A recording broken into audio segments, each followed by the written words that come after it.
and welcome to another episode of Tribunal of the Grid, where we talk about all things Power Rangers, including the actors that played them. My name is Brandon. I am Lena. And I'm Will. What? Lena was so sweet with that. Oh, wow. Oh, Lena! To me, she sounds very, like, Valley. Like, right? She sounds like a really, like a Valley Kimberly. girl from That's LA. that Kimberly influence. Right. That's the Kimberly right there. Like, could totally see it. Like, Valley girl. All in. And she, like, flips her hair. I actually just did. Oh, my God. Oh, shit. But... And welcome back with us. Thank you so much for joining us on yet another episode of Tribunal of the Grid. Today we'll be covering a lot of all the turtles that you could ever talk about as far as this little piece of Power Month. For Hasbro, we're going to be talking about the turtle toys. We're going to be talking about our own 28 Days of Power Month, which is going to be all of the 6 of the episodes that were posted on our Instagram of this week. So we're going to be reviewing those, or more or less leaving our comments of like what we think about them. Stick around, just sit back, relax, and just listen, right? Grab a snack, have a drink, right? I mean, whatever kind of beverage you decided to partake in, I mean, I prefer a little bit of alcohol every now and then, but say happy hour is every hour. Okay, I mean, it is happy hour somewhere. So, I mean, get yourself a little, if you are of age, get yourself a drink. If not, water, juice, okay, like something, but no alcohol for you. Okay, just as a reminder, we are on Google Podcasts and Apple Podcasts. We are also on SoundCloud and YouTube. So if you want to subscribe to any and all of those, then we'll be more than happy for that. Also, leave comments, which there are a lot of comments that were left this time. And I'm like, yes, God. We love it. We love it. We not only does freaking love it that like you guys actually listen to us, which is like what more we can possibly ask for. Like what? But the fact that right? The fact you actually like what we're saying means so much. So thank you. You don't like, Thank you. Thank you. Because I mean, you listen. So it's like, thank you. I mean, sometimes I do kind of feel like, sometimes I really don't think people actually be like not liking, but like not listening to what we're saying on the dislikes, because I'm like, how could you dislike what we're saying? I mean, I think what we're saying is great, You know what though? Those are the people that wants us to like cause a fight for no reason. Or they might be people that we probably kind of maybe pissed off during the week or something. I don't know. I mean, like let's maybe be honest here. I mean, you can't please everybody. Piss people off. I think it's just more like they're not just listening and hearing us out and having space for what we have to say. They just feel like their side is the only side to the story, but there's many sides. We need to hold space for each other. There's many opinions, many. Exactly. And if you have opinions, make sure you leave us a comment. That would be great. Right? Tell us your opinion. Exactly. Let us know. Because I promise you, ain't nobody gonna argue with you.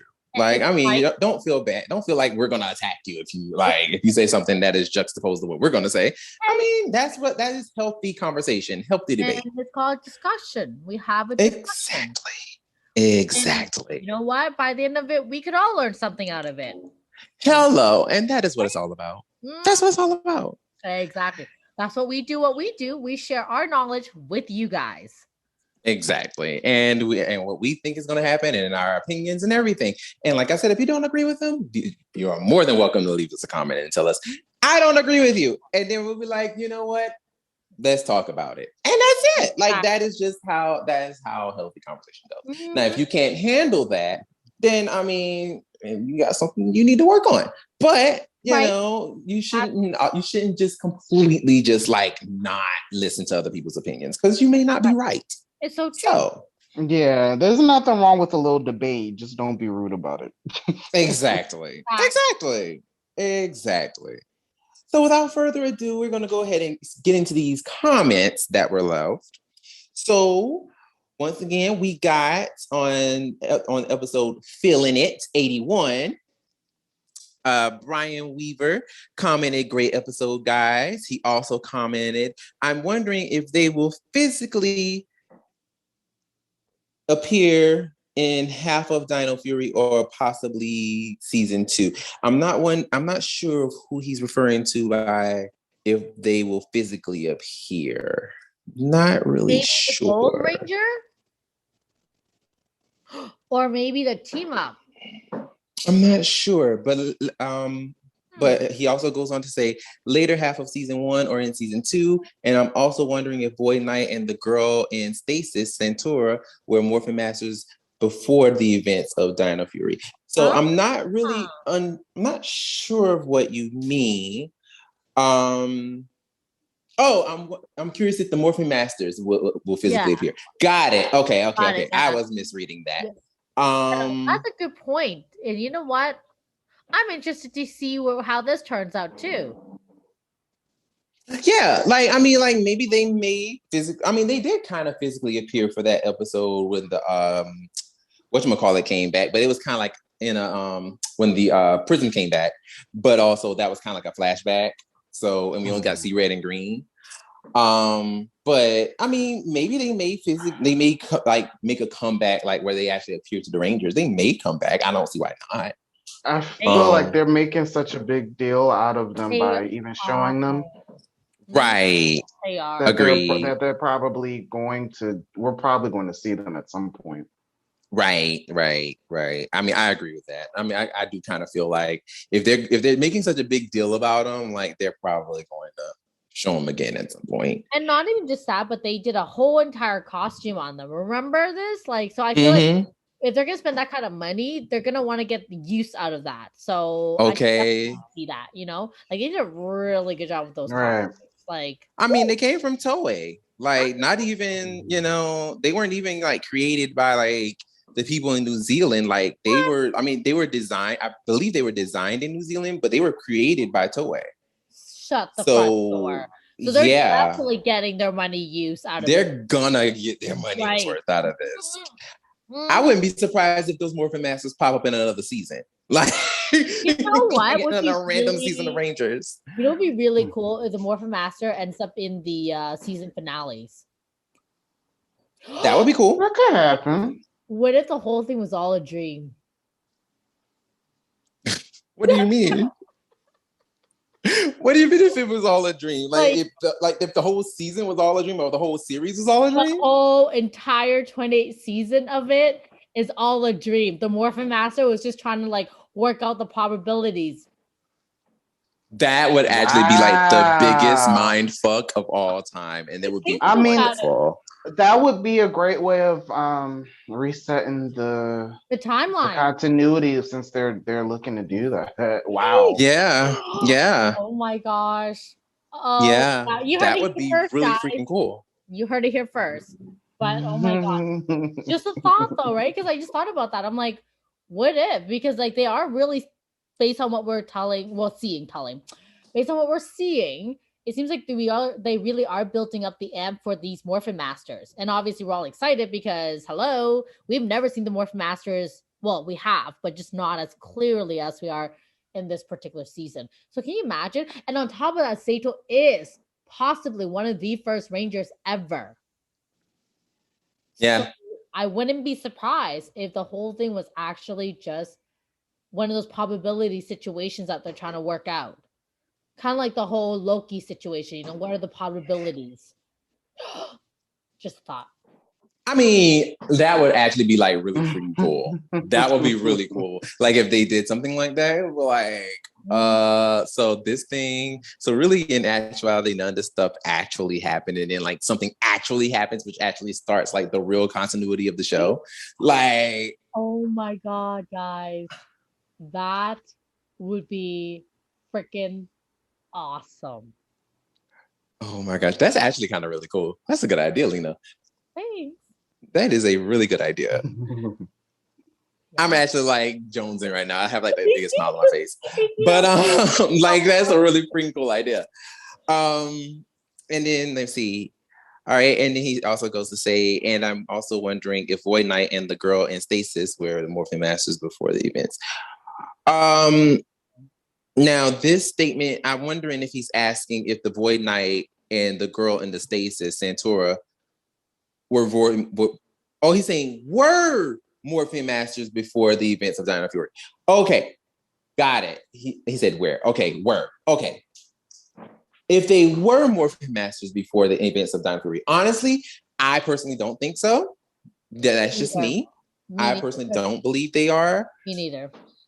I'm still going with my whole idea of I think that Void Knight and that a woman in the stasis is Amelia's mother and father. Like I'm still going with that. I think that she's related to him, but that's just me. I think that that's what the tea is with them. I believe I could see that, and I mean it would make sense why the what's his name, Grandpapa? Yeah, Papa. Yes, why he would have that whole speech, because like that's a really deep speech, you know. That just appear out of nowhere. That's too deep for Power Rangers. That's right. Yeah. I mean, he was just like really like, you know, like she's been like really into the whole paranormal because of her parents and, you know, all of this stuff. And it's like, now paranormal, parents missing, 2 people, like already, like a woman and a man. Like one man is in a night suit and the other woman is floating in some water. Like, I mean, if you put 2 and 2 together, 2 + 2 = 4. So I'm thinking that 9 times out of 10, that's probably her parents. But you know, I'm just saying. I think that's probably her parents. But hey. I mean, we could be wrong. Power Rangers just throw us a curveball, and they could probably make Amelia out be an alien. I mean, I don't know. Like she may not even be human. If she's an alien too, I wonder what kind of aliens and where would she be from and what her planet looks like. Right? Awesome. That's what I'm saying. I'm like, oh, that's what I'm just like. All right. Well, I mean, hey, like I said, Power Rangers has done some weird things, like literally sucking the entire Earth into a black hole. So, I mean, hey, like they've done some weird shit. Also, Derek Hervey also left us a little piece of comment here. He says, Rafcon, Wakanda in space, Rafcon forever. Absolutely. We love to see it. Yes. Repping Rafcon for life. Like put your cross your arms up, put them up. You know what I'm saying? Like Rafcon forever. It is what it is. He also goes along to say, also, anywho, phenomenal episode, Tribunal crew. Stay tuned and keep a lookout for a guy like me. I'm going in on 2022 PR castings. 3rd time's a charm for this fella. Blessings, y'all. Listen, don't give up. Don't give up. Don't effing give up, my guy. Never. Never. If you really want it, keep doing it. Because I mean, we've seen situations of like that happening to people, you know, like with the Sudarso brothers, like Peter, for example, like perfect example, Peter, like he kept going back and he auditioned like, was it like 3 years in a row? Like, I mean, something like that. Yeah, because I believe he auditioned for Megaforce, then he auditioned for Dino Charge, and his brother ended up getting it, which was like a huge FU. And then and then he turns around and he gets it the 3rd time. So I mean, hey man, like go for it. Like you have my support. In all fairness, this is no tea, no shade, but his brother could have had something to do with it. I mean, could have. Could have. And I mean, I wouldn't be surprised if he did. Like, I mean, let's be again, real. this is not brothers at all. Don't get me wrong. I'm happy for them.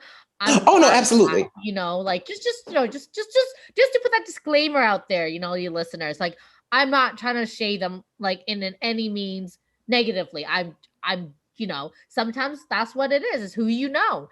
And it just so happens that his brother had a foot in the door already, right? So I would not be surprised if there was a bit of talk and, you know, a bit more one-on-one, a bit more good words, you know, that kind of stuff, right? So who knows? Maybe it wasn't him at all. Maybe he literally has got hit all on his own. We don't know. I don't know. I'm just making up BS here, okay? So, yeah. I mean, like I always say, nepotism is real. Yep. Yeah. Nepotism is real. Yep. And then also, too, we're also going to go back. We're going to take it back to the Eternal episode where Jess and King was also having a little comment to us as well. You know what I'm saying? I don't know. I'm gonna actually look at your page and actually see who you are, honey, because I don't want to be mispronouncing your pronouns. They went on to say, Eternal handled supers like a boss. I think they balanced out minor villains outside of doing a villain of the day. I feel we really got to know the Witches 5 without being too repetitive. I agree. I think I do think that Eternal did handle supers a lot better than the actual anime did. Legit hate supers, like the anime. Like I hate it. It was, to me, it was literally the worst one because Chibi Yusa is literally like Dawn from Buffy. I fucking hate both of them. Like I can't. So Wow. no, I like Very those two are literally the same character. No, like they burn my blood. Like I cannot stand those two characters. Like they're literally the same character, just in two different shows, but they're the same character. And like I like the thing is I hate characters, like little kid characters. We're gonna get to that later on in the show. But I just personally despise little kid characters, especially those that are like do things and think that there's no consequences to their actions. They just do things. And then when something like happens, a real child. Yeah, exactly. And that's why I'm not friends. And that's why I don't like children. I don't like children, even though I'm very good with them. I don't like them. I'm very good with children, but I don't like them.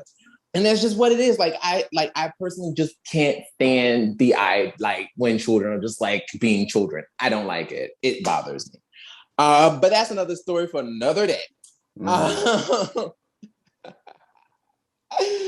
And then also, they go on to say her attacks, in my opinion, show the mischievous of love. She comes to hurt you, but laughs or winks before doing it because she knows it's going to hurt. And yeah, people get confused about my girl ever since we realized she's not Princess Randy. Yes, she's talking about Sailor Venus, if you did not know. So yeah, people do. I really do like the fact that she giggles when she does Love and Beauty Shop. Like, I like that. Because it's like, it is kind of like mischievous where it's like, oh yeah, I'm going to throw this random heart at you. And then like right behind it, you get a freaking whip with like roses attached, like flowers attached to it. And it's just like, that's coming at you at full speed. Like, that's kind of genius in a way. Like, I think that's genius. But I love Sailor Venus. I really do like her a lot. And then like the fact that she basically tricked everybody into believing that she was not Sailor V, the Princess Serenity. Genius. It's like, oh yeah, I'm blonde too with blue eyes, so I can trick everybody into believing that I'm the princess. And it's like, no, girl. But anywho, love it. But moving right along, so that's it for the comments here. Now, also, we got a little shout out here, Lena. Yes. So one of our amazing supporter from like the jump. I don't know how to pronounce his name, so I'm not going to even attempt to. I'm terrible with names, but he has now started his own YouTube channel and his own podcast channel called Order of the Grid. I will definitely link it in our bio, in our like description below. please go give him a follow, give him a like, share, tell your friends, do all the things that you do for us. It would be much appreciated. And thank you for listening, dear friend. I know I will not ever be able to pronounce your name, but thank you. I'm gonna say Prathamish. That sounds right. I'm sorry if I mispronounced it, buddy.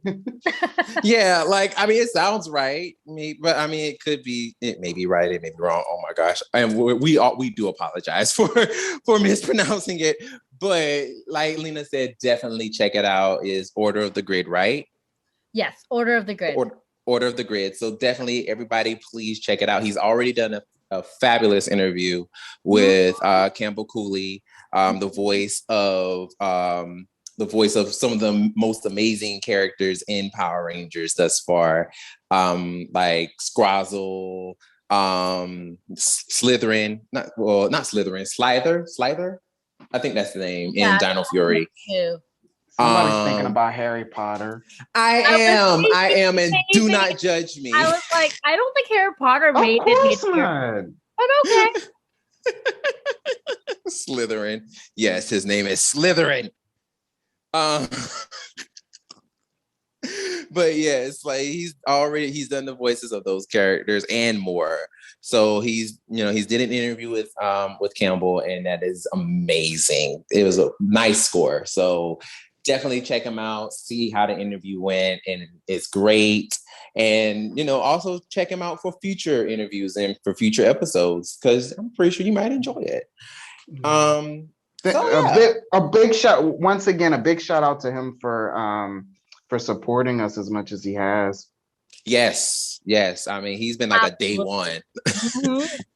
Day one. So he's all the way from India, Mumbai. Yeah, Mumbai. Yeah. We are international, guys. Internationally known. I mean, we don't include North America. That's basically where we're from as international. Right. But India, now that's international. Okay, mugs are listening to us all the way on the other side of the planet. That is freaking amazing. That is awesome. But so yeah, definitely check them out. Once again, that's Order of the Grid. You can type it in on Instagram, and there will be his page, and you can also follow that, and it'll lead you straight to his podcast. Indeed. All right, and of course, it'll be in our description below too. Yes. All right. Now, moving on to one of the more crazier topics of this episode, we will be talking about these doggone turtles that we got from Hasbro during Power Month. So the first week of Power Month, guys, I feel like a lot of people were expecting I kind of feel like a lot of people weren't expecting the turtles. I feel like a lot of people were expecting them to complete the rest of the teams. Right. I was going to say that. Okay, maybe you know something, Brennan. Why? Okay, I love the turtles. Do not get me wrong. I understand the connection with the turtles, but if there is a connection with the turtles, they forgot Venus. Like to point that out. Y'all, where is Venus? Okay. So there's that. And lastly, why the turtles this time around? What made them decide that we're going to do the turtles and forget Venus? Because if we're going to do the turtles and forget Venus, we're not referring to Power Rangers by any means. Listen, I mean, maybe, I believe, if I'm not mistaken, isn't Venus a part of just the next mutation? Well, or was she actually right. Yeah, okay, you're right. Okay? She is part of the next mutation, but part of the reason why they even made it to Power Rangers in Space is because, drumroll, not Hasbro, Saban actually owned the next mutation.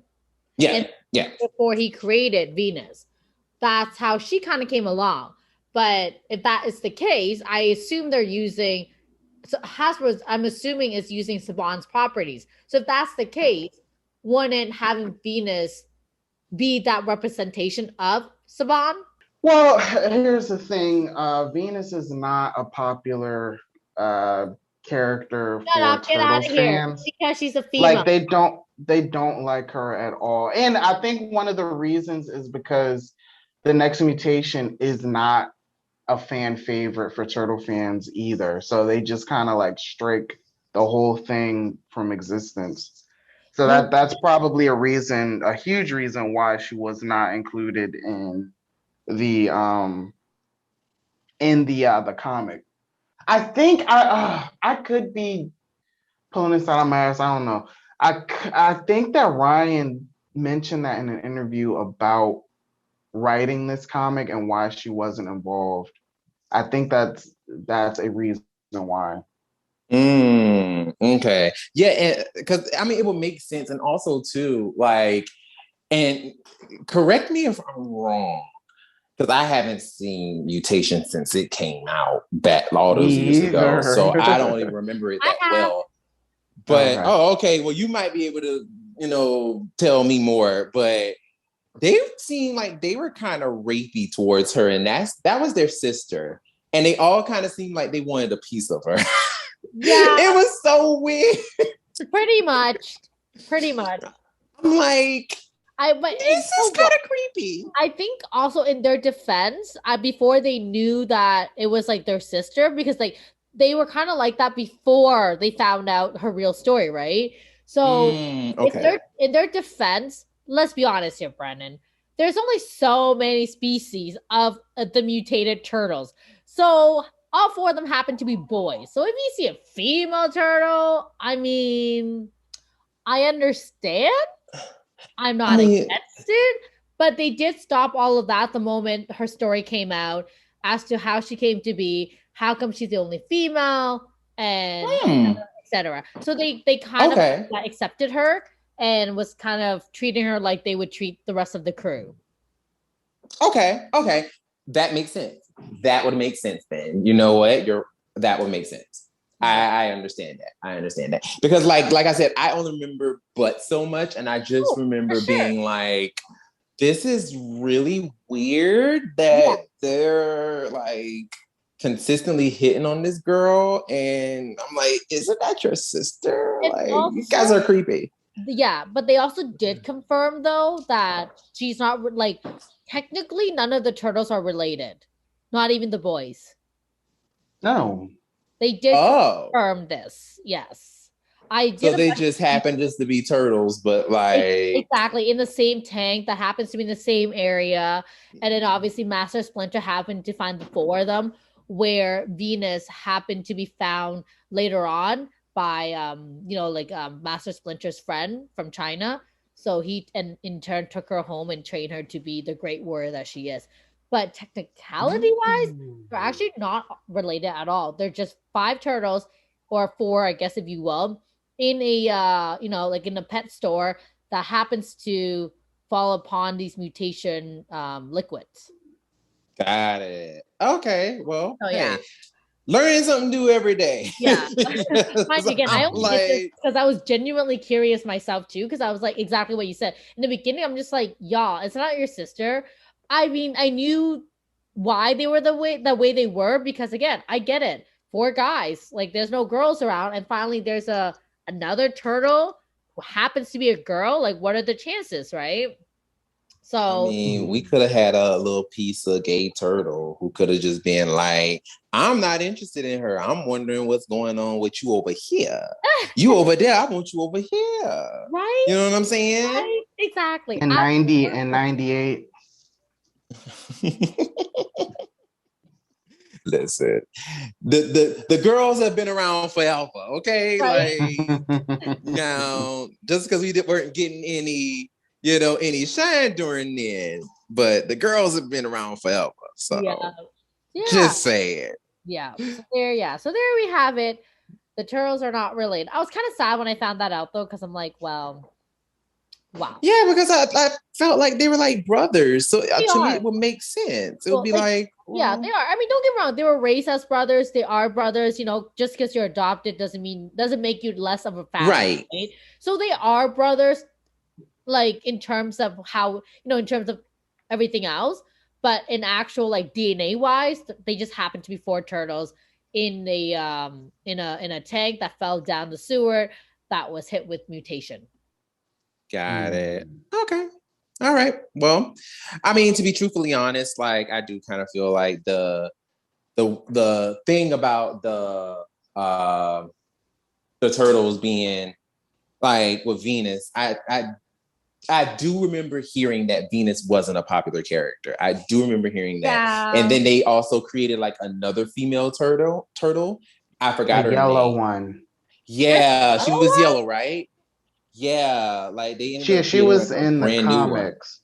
Right. Oh, okay. I was gonna say, like, I don't recall this, but also to further add to the comics, they did make Leonardo and Venus a couple. Oh, and you're talking about in the next right? season? She made a brief appearance in there. Yeah. Oh, in the actual she comics. was in the comic books too, very briefly. Yeah. Oh. So there. So for any of you guys who want to fight me back on this, like they do end up becoming a couple. So yeah, there's interesting. Okay. I'm a big turtle fan. Or the yellow turtle. Her name is Janika. Oh. Okay. Janika. Come on, Janika. Right? I know that's right. I didn't know about this turtle. So like I learned something new. Me being the big turtle fan that I am, I did not know about Janika. You're gonna have to send me an image. I need to see what she looks like. Yeah, I got you. Perfect. Ooh. Yeah, see, there you go. I learned something new. See, being a big fan, also learning something new. This is why we have like discussion. You know? Oh, I like it. Come on, Janika. First of all, like the fact that her name is Janika, you know she a black turtle, and I love it. Like I don't give a damn. I was just about to say, or no, I thought she's a black turtle. Maybe her parents were black. I mean, listen, listen, because first of all, or maybe she was raised by like a black person or something, because like that sounds like something I would do. Like I would name my pet something like that. Like Janika, come here. Oh, she's cute. Like that is she doesn't dope. have boobies like Venus. That's okay, because she trains hard and she works hard and she, gymnastic all that shit out, Listen, like, and it makes sense for her not to have boobies. Yeah, though. It would make sense. You know what though? I think overall, the whole thing with Venus having boobs, I thought that was weird because it was a show. Right? It's like what? I mean, like we already know she's a girl, so why are you making so she has a whole ass boobs? It's a show. Like turtles look the same regardless of female or not. The only time we know which one is a female is because she's at the bottom getting it in. I mean, and that's the thing. That's the only way that you would know that she's a female is by like, the bottom half. But of course, they're like, we're not going to show that because this is a kid's show. And it's like, well, that makes sense. Right. I mean, look at her. She looks fierce. She looks like Wolverine combined. Oh, I love her. Right. Okay. I love you. Oh my God, how did I not know about you? Come on, Janika. See, I live for this. See, now that's who we should have got. We should have got ourselves a little piece of Janika as yellow. We should have got her as yellow. She could have been yellow. Yeah, thank you. Yellow. She should have been yellow. And you know what? How do y'all feel about April being a ranger? I'm not really feeling it. I feel like she has no business being a ranger. I'm just not here for it. She's a reporter. She never once done anything in all the series I've seen. Now you can totally correct me that led us to believe that she can even fight. I know. When you become a Power Rangers, you automatically know how to fight. I get that. Okay, I get that. But I mean, listen, April is good at getting in the way. So I'm pretty sure that April, that when she got the power, you know what I'm saying? Like she was able to get in the way some more, but also be able to defend herself. So if she wasn't a ranger, Mikey could have been pink. That would have been interesting. And that would have been very interesting. I would have loved Mikey to be pink and Janika to be yellow. Yes. And obviously, like Leonardo's red. I don't care what his color mask is. I do not care. Okay, Raphael. That's what I thought they were going to do. I thought they were just going to change the colors, but it makes sense that they didn't, because that might be confusing. No, not really, because like, how do you have like Donatello as black? Like they're changing because black and purple always kind of were interchangeable. Yeah, they were. I know. That's real. Zach used to wear purple all the time, and know. wasn't his teleportation stream? No, that was black. Never mind. That was black. No, it was black. They would wear purple. But like it always interchanges like purple and black though. But like I don't know, it just doesn't feel right. I just feel like if you're gonna, I can understand that, man. You know, like and then have like Mikey be yellow. Like really though, guys, like orange is kind of far from yellow. It's not interesting. Not that far. Not that far. Okay, let me have this one. Thanks.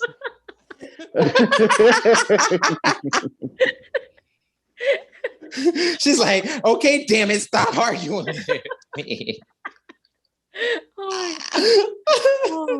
But no, like I understand you. I really do. I really do understand you, and I agree. I do feel like that it would have been like, especially with like Leonardo being blue. Like I do see that. It's like, all right, like they could have made him red or something. You know what I'm saying? Like they could. Sure. And so because I mean we know that red for us is the leader. So it's like it would make sense to make him red. But I mean, hey, you know, I guess for them it's like, well, in our world, blue is leader. So, you know, suck it up, people. But it's just like you know what would have made sense instead of April being a ranger? Casey. Yes. I would actually agree with that. I would agree with that. And then if you really wanted to make Casey be a ranger, they could have made Casey pink, to be honest. Yeah. And we could add another male pink ranger because we had a male pink ranger before. We could have, you know, had it again. Why not? Exactly. So I don't know. I just feel like, I don't know. So overall, how do you guys feel in terms of like, I know like aside from the colors, I'm okay with the Turtles being a ranger, but I think if I were to change it up, I definitely wouldn't have April in so soon. I would have Casey first. I don't mind it. I just don't with it because I really enjoyed the story, so it didn't really bother me so much. That's fair. The story actually was really good. The only thing that I was kind of like, ugh, when I saw the toys, granted the toy is kind of dope, I was still kind of like, I guess, was the Tommy figure. That was the only one I was just kind of like, I understand it because I understand the story behind it, but also, like, I don't want it. Like, I mean, if they did that, they should do a the Ninja Rangers then. That's what I'm saying. Like, give us the Ninja Rangers. I mean, it's so easy. It's so easy to do. All you have to do is just interchange the coins on the chest and change the body types. That's it. It was so, it's literally the easiest thing. It's super freaking easy. It's easy. But, or if they want to do the ninjas from the comics and give it, you know, do that, they could, you know, they could have gave us those too. But I mean, of course they weren't going to do that because, you know, why would they? Wait, that's what I was talking about. Oh, the ones from the comics. Yes. Oh shit, yeah, like absolutely. I thought you were talking about the ones from that Fan First Friday, the mystery one. That's the one I thought you were talking about. No. Got it. Yeah. The Rangers, for anybody that hasn't read the comic, which like what the hell, you need to read this comic. The Power Rangers. It's one of the best ones. Yeah, the Power Rangers turned into well, I guess they made their own ninja costumes. Yeah, they made their own. Yeah, because they temporarily lost their powers, but they were able to transfer them to the Turtles, which is why the Turtles are Power Rangers. Right. So they kind of switch roles. But yeah, it would make sense if they have Tommy's character who was a part of the Foot. They could have done the Ninja Rangers. But Right. I mean, it's not over. They could still do that next week, or unless they just do something totally different. I feel like they're probably gonna do something different. Because I mean the amount of them are almost up because they have up until I think they're like I want to say they're at 99 Lightning Collection toys from what I read on Twitter. I want to say they're like very close to like almost completing the 100 Lightning Collection toys. So I can imagine them probably just like getting up to probably like, you know, I don't think they would release them. That makes sense then. Yeah, I don't think they would. I mean, now what I would love to see, honestly, for the 100th Lightning Collection toy. First of all, and that's just a question I just want to ask. Like, if you had a choice or had an idea of the 100th Lightning Collection toy, like just in your own, you know, like thing, like if you were to come up with yours, what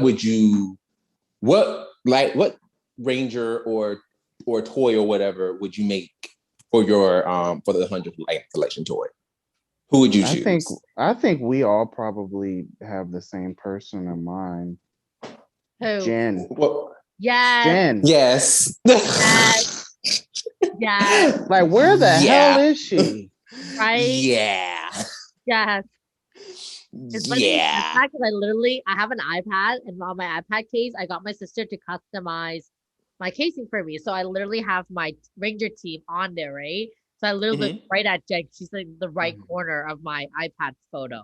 So I'm like, oh my God, yes, Jen. Yeah. Jen. Yeah, it would be Jen for me too. Like, I mean, it's like, come on, y'all. And then like they better make her right too. Y'all better not just make her some generic face white woman, and then we trying to figure out who the hell it is. It'd be like, funny if don't they you use do one that. It'd be funny if they use one of Catherine's many faces and go, "Oh, this is Jen."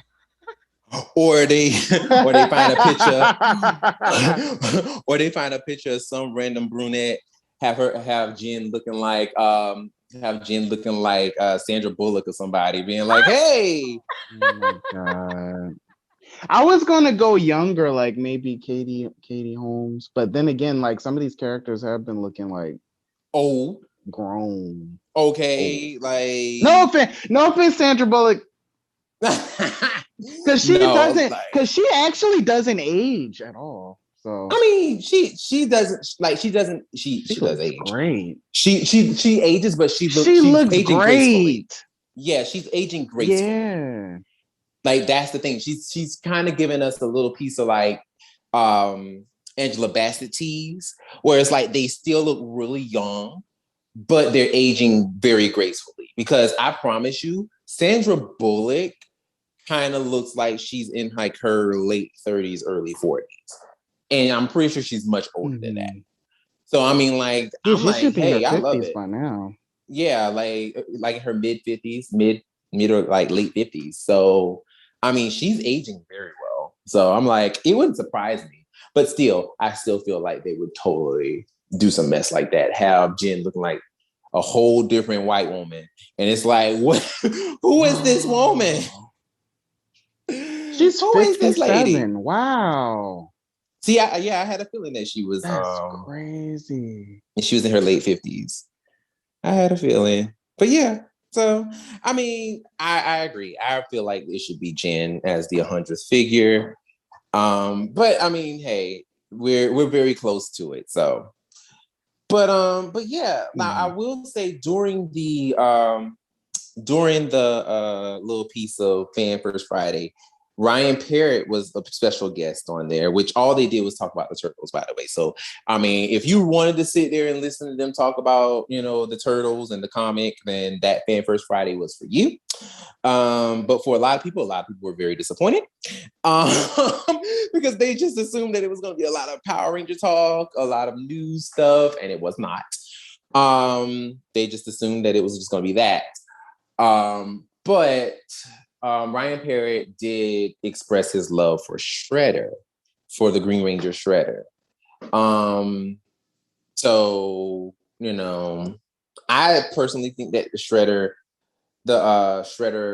toy actually looks really good. I think it looks good. I was never really a fan of Shredder as a villain anyway. I don't know. It just kind of always felt like Shredder was just that, like he was like the Joker for me, where it was just kind of like, my guy, like you're really lame. Like, he always felt lame to me. But I mean, what do you guys? Wait a minute, you think the Joker's lame? Not lame as in like I think he's a lame character. I feel like he's like the Joker, which is lame. Because it's just like he's like the only villain that they really actually have. Like he's like the only like big one that's like, oh, I'm gonna be back next week to come and get you, and it's like, God damn it! Like just go ahead and kill this dude and get it over with. And I mean, like there's plenty of times that they could have like gotten rid of Shredder, and they're just like, yeah, nah, we just gonna let him get away. For what? For what? Almost the same thing with like how every week, you know, like Batman like put the Joker in this in Arkham Asylum. And it's just like, all right, stay there. And then this mug break right back out and start killing people. It's like, my God, like, come on, like, just kill this man and get it over with. So I don't know, like that's always been my thing with Shredder. But I mean, maybe people like him. I don't know.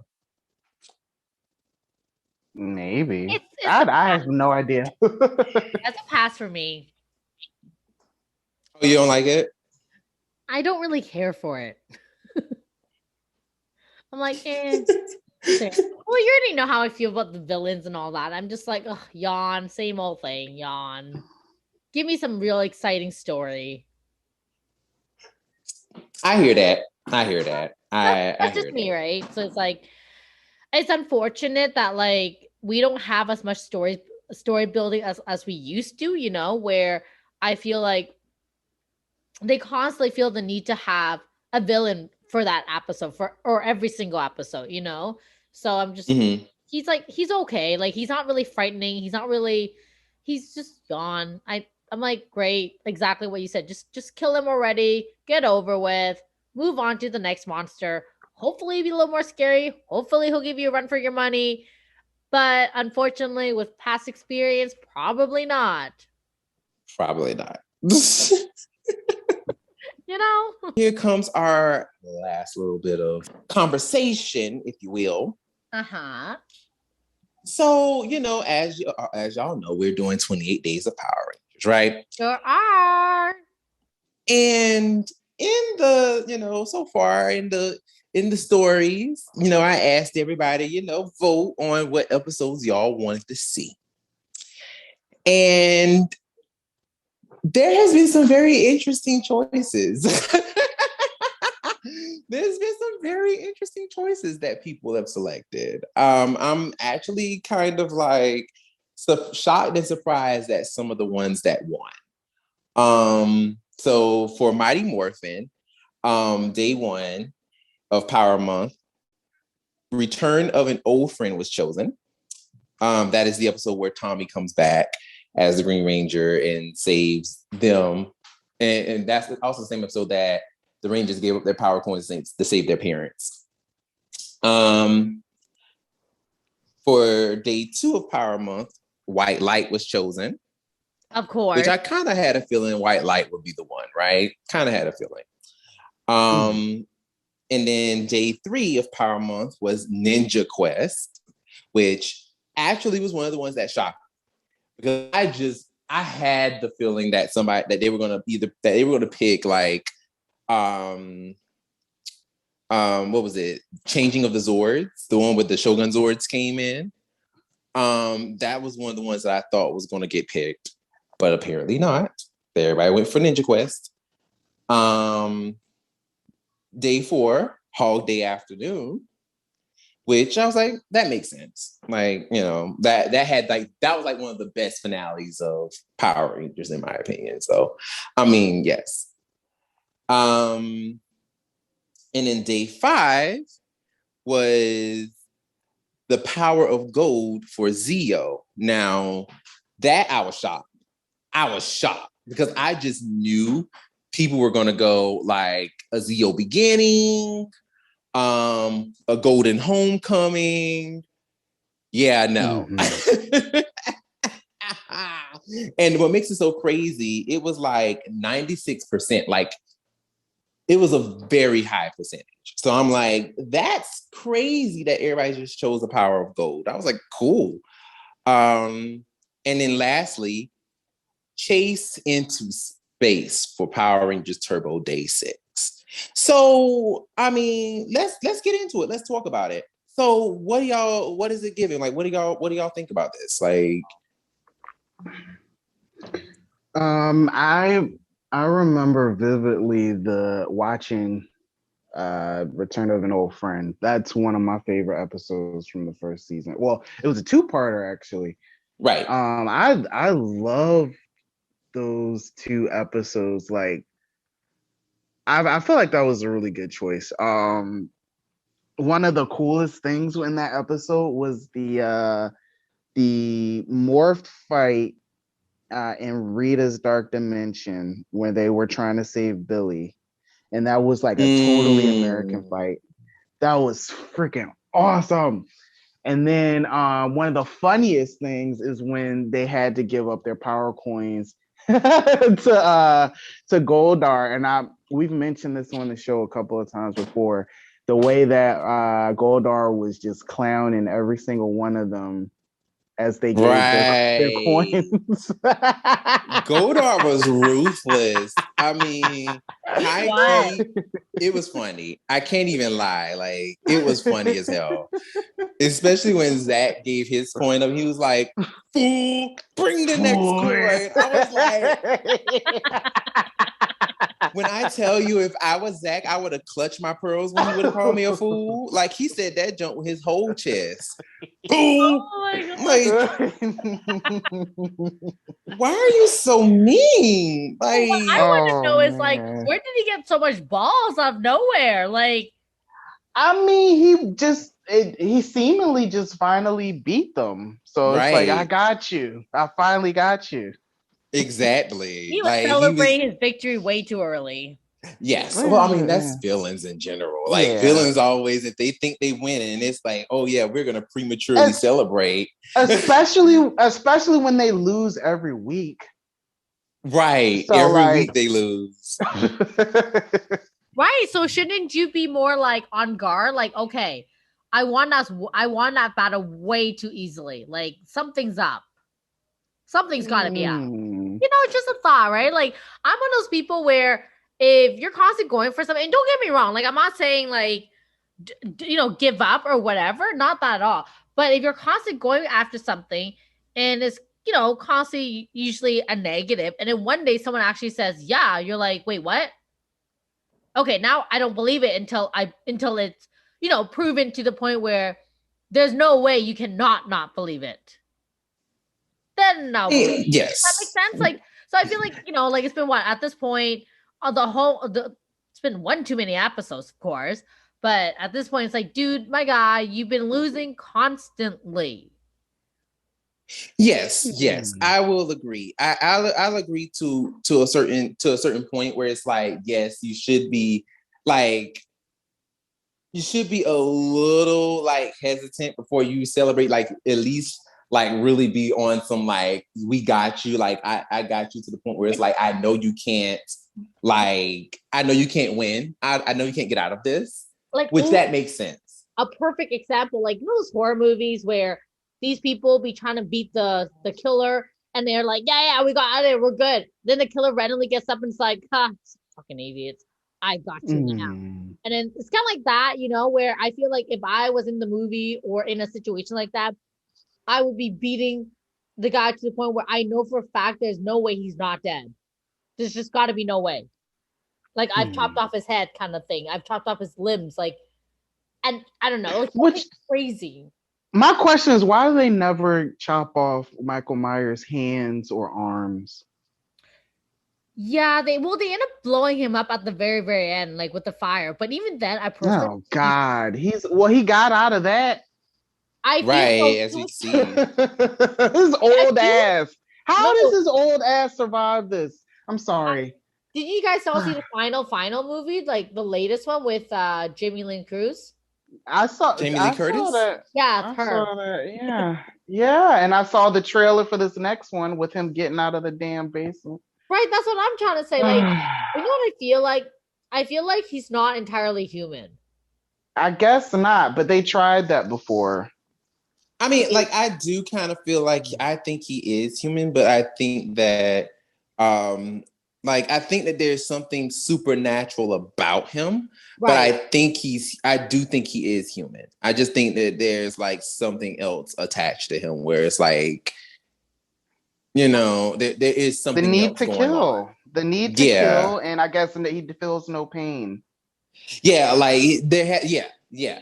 Like I think that's really there's something going on, and I kind of feel like with the new one, I feel like the new one they're gonna do something with it. I mean, like, I do crazy because like they shot the guy and he's still alive.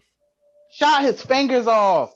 Right, and he's like, I don't understand. I mean, but yeah, sorry. This is not a review on Halloween. By any means. But yeah. No, and yes, but even then, like I don't know. Like now you done got my brain working with Halloween now. But but no, like it is true though. Like it's kind of weird that like he's still not dead, and it's like how many times this mug gonna keep coming back? But anyway, yes. That's how I feel with Goldar. Like Goldar needs to make sure that he somehow killed Mike Myers. Like he has to treat it like that. Well, here's the thing. Like, and to that, like, I do feel like yes, Goldar did prematurely, like, count. Well, he did count his chickens before they hatched, kind of thing. My thing is like that was always Goldar though. Like Goldar was always very short-sighted. And that kind of goes with like majority of the villains. Like there really isn't too many villains that were actually like trying to go long term. That were really kind of like trying to be like, oh, I'm gonna hit you. I'm gonna try to get you for the long run. Like I'm gonna set all this stuff up to where literally, like by the very end of this, I'm gonna make sure that there's no way you can stop me. Kind of thing. The only ones I can think of is like Grum, Imperious from Mystic Force, like characters like those who actually had like elaborate plans. Like those are the ones that I feel like are kind of like the ones that kind of are thinking long term. Whereas you have these idiots like Goldar, who's just like any victory I can get, yes, I win. And I mean, my thing is, it's like Goldar, my dude, like all you did was take their power coins. Like you didn't destroy them. Now it would have been different if Goldar would have captured their coins and then destroyed them. That would have been different. Right. That would have actually made more sense to actually destroy their power coins versus just take them and put them in a box. Like you do know that box can be taken and they can get their powers back. Like I mean, it's very simple, my guy. Like don't be stupid, and that's why I appreciate Rito.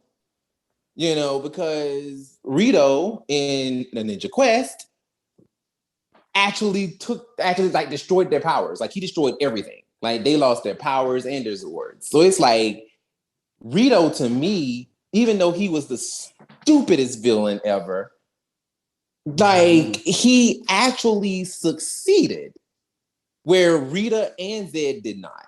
Like he succeeded. And they still give him such a hard time. And it's like, oh, you're such an idiot. I mean, he is. But like this idiot was strong enough to defeat them. And he did it in battle where they didn't. So I just kind of feel like y'all doing a whole bunch of talking, but y'all ain't really out here really throwing these hands. You know what I'm saying? Like, I mean, even when Zed did try to get out there and try to throw some hands, didn't the White Ranger turn his sword into a snake? turn his staff into a snake. Yeah. I feel So like I'm just right, yeah. Yeah, like when he was trying to when Tommy was trying to rescue Kimberly.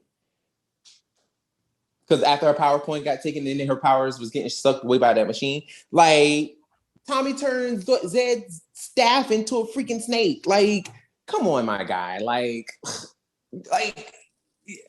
I'm just saying, Rita and Zed, y'all talk too much shit for y'all to be this lame. Right? Y'all talk too much.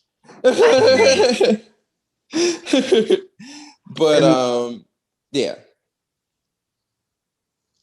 And then of course the big thing with this episode was Tommy coming back. Right. And I remember not thinking that we were never going to see him again, which we weren't actually supposed to ever see him again. And then he was teleported to the command center. He got his power coin back. I was so annoyed with that. He went to save the coins. That was, oh my God. I still remember when they played like that military, the drums, and they just showed his shoes. And then they panned up and he had his long ponytail. Well, I mean, he had on black combat boots, so I mean, it makes sense. And then one of my, I think one of the best scenes from that one is him on the beach fighting the putties and Goldar. And Goldar was snapping in that fight. Oh yeah, when he hit that split to duck Tommy's kick, oh, that was awesome. Yo, like between that split and then him bash Tommy's head in and end up breaking the rock instead, I was like, yo, Goldar was snapping. Yeah, that's prime. That's like prime Goldar right there. Yeah. Compared to what unfortunately he became. Which I'm still mad at. Lord Zed's punching bag and then just a bumbling fool with Rito. Dude, you're an idiot. No, Goldar, you're an idiot because you're following up with him. So you're just as much as an idiot. But like I agree. Like that was probably one of the best fight scenes in Power Rangers, honestly. That's a good one. Now, I was actually quite not shocked, but quite pleased with that one. I was like, oh, everybody picked a good one with Return of an Old Friend. Now, Day 2 White Light, I knew that was going to be that one. Now, when that one was, when everybody was selecting that one, not that one, but everybody was selecting season 2 episodes, it was between White Light and surprisingly, the Ninja Encounter with the introduction of Rocky, Adam, and Aisha. I thought they were going to choose the power transfer when they get their powers, but people were more excited to see the Ninja Encounter, which I was like, that's interesting. I actually thought people were going to go with the Mutiny because I always thought that was a really strong season opener. The introduction to the Thunder Zords, there's a whole bunch of newness going on. And that was also when Power Rangers went primetime. Right. I'll never forget that, yeah. Me either. Like watching Power Rangers in the evening, what? Like, how does that happen? But yeah, like, I mean, for me, like, I thought for sure it was going to be between the Mutiny, for sure. But yeah, like the Mutiny wasn't that high. I want to say the Mutiny was like 80 something. It was like 89 or something. But yeah, the ones that was going neck to neck was a Ninja Encounter and White Light. And then ultimately White Light won with 95%. So I was like, okay, cool. Love to see it. Now the one thing I love about White Light, it once again also featured one of the best fight scenes in history. I'm sorry, but that park fight scene, iconic. It is iconic. Like you can't get that is like prime peak Mighty Morphin fight scenes. Like you could not get no better than that. Yeah. Like everybody showed their asses on that one. Yeah, and it was the last time that we saw the original 5 do and more fight together. Yeah. Yeah. And I mean, obviously that wasn't Trini because that was during the time when she hurt herself. So that wasn't Trini fighting, but Tweet fighting. I mean, just watching everybody just kick ass in that part is just and like I wish I could have got more of it, but I couldn't. Right. That was a long fight scene. Yeah. It was like 2 minutes. God, can you imagine the stuff on the cutting room floor? Ugh. Dude, oh my God. Like, I can only imagine just how good, like, just everything. Because when I tell you, everybody, all of them are athletes. Oh my goodness. I want to say like senior year of high school is when certain stuff with the nostalgia started to kind of get some traction. And I remember I'm taking it back. On my MySpace page, I posted this fight because I had come across it on YouTube, and I was just feeling real nostalgic about Power Rangers, and I wanted to share it. And I just remember, like, this is the coolest thing. I'm so glad I grew up on this. And then all these years later, we still hold that in such a high regard. No, seriously. And I remember like those it was like those power playbacks, and like when they used to come on Fox Kids, and White Light used to be in rotation all the time on power playback. Like that used to be their thing. Like White Light always. Like it was between White Light and King for a Day. Like you just knew. I'm very familiar with King for a Day. Oh, okay, I think we all are, because it's like the way that they just kept playing King for a Day over and over. It was just like, okay, y'all, we get it. But yeah, White Light was it was always iconic. It was like that was one of the best episodes in season 2. Plus, you got Zach's line "Major Funky," which is like iconic. Major Funky.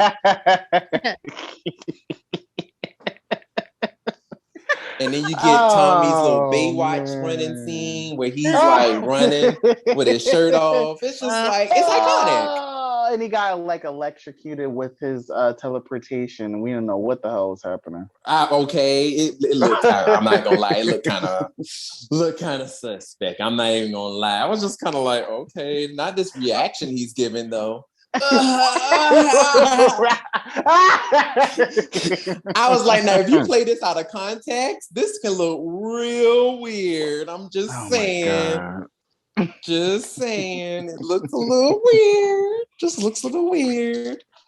But yeah, so I mean, and plus we get the introduction of like Saba and Saba reading him during battle, which we love. Saba was snappy. I love Saba. And of course that iconic scene where he looked or Tommy looked to be Jesus. The second coming of Christ.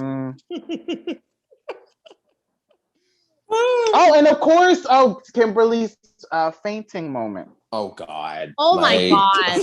For many fainting First of all, Kimberly was pissed. Like she was mad when Billy said that he saw a new Ranger in there. She was like, why couldn't Tommy get these powers? I mean, he's already one of us. Like, I mean, she was mad. I'm like, girl, if you don't sit down somewhere, like, why are you so upset? Like, I mean, she's mad. Oh my God. You know why Kimberly she's was upset? Pissed. Because her man can't be there. Oh my gosh. I was like, girl, you overreacted. I was so annoyed with her. I was like, you know what? Like, first off, Tommy's gotten these powers.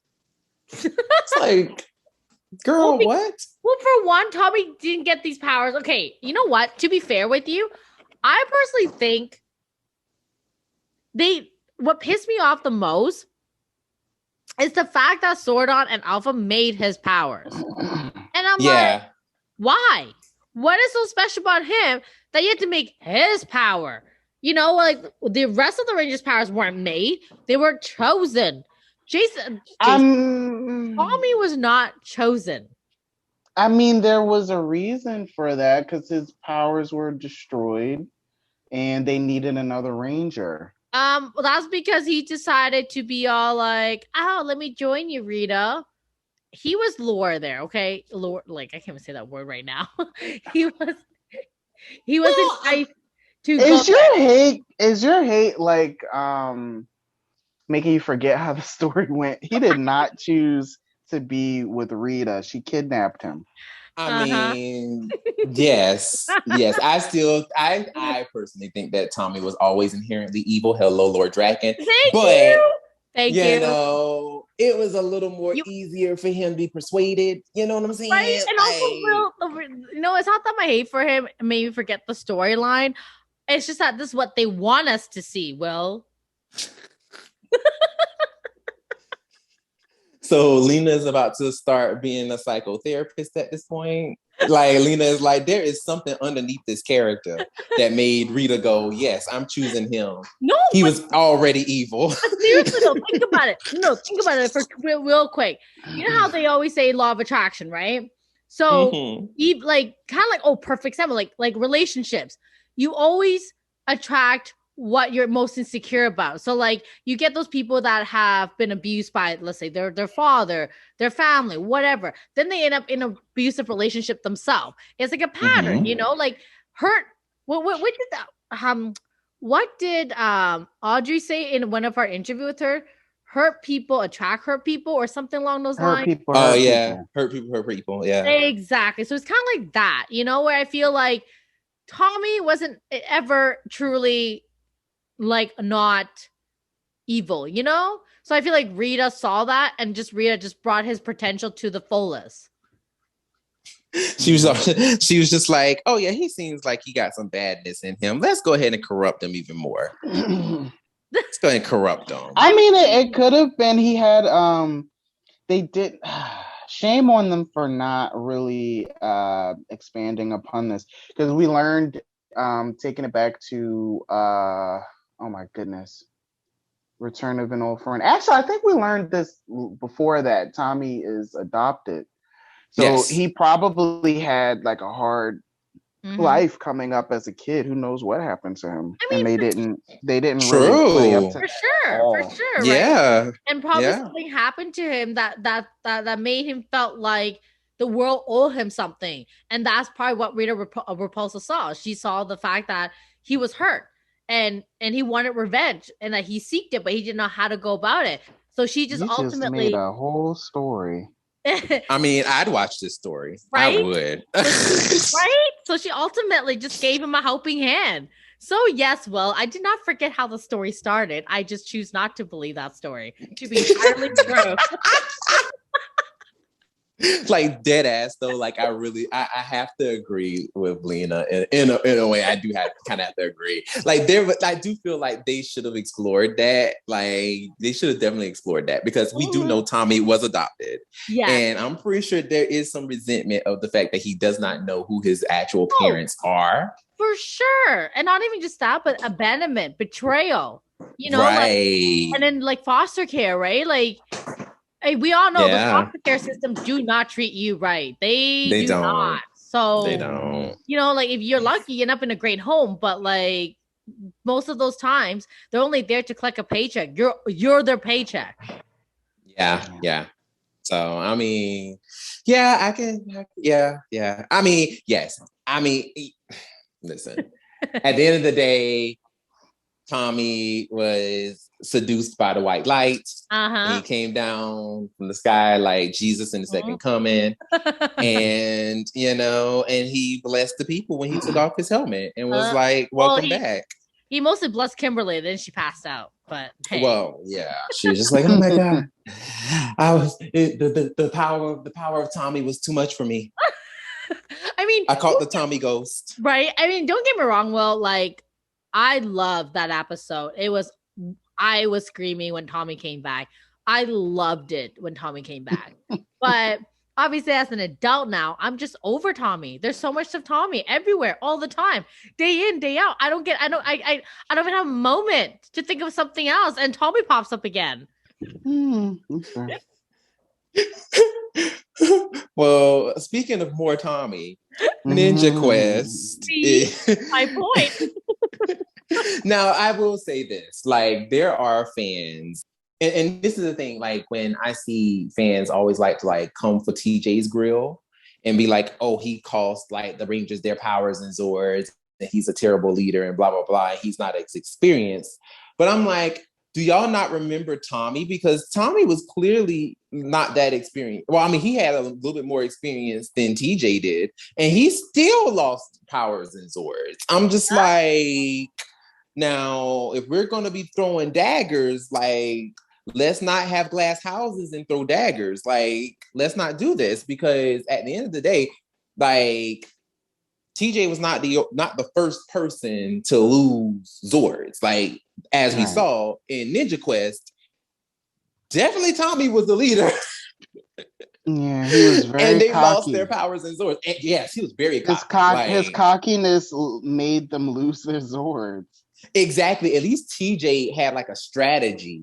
And then they ended up defeating Gogoyle with TJ's strategy. They just ended up losing their Zords in the process. But Tommy was like cocky as shit. I mean, Tommy was like, haha, Rito, looks like Zed left you hanging. I mean, he was talking big, he was talking cash money shit. And Rito was like, gotcha, bitch. And just brought out all his homies and they jumped him. And it's like, for real. I can't even be mad at Rito for this one. I'm like, kind of like, well, I mean, see, when you do this, when you do all that talking, bad things happen. I'm just saying, like Tommy shouldn't have been talking all that cash money shit. And, they wouldn't have got jumped the way they did. You know what I'm saying? Because Rito was already strong anyway. Rito was already really powerful. And then he brought in his homies. He brought in his stock footage homies. Like, come on. Like, it was a wrap, like, from the jump. Now, I will ask this, though. What did y'all feel about Bulk and Skull becoming junior police officers? Like, what do y'all feel about that storyline? I mean, okay.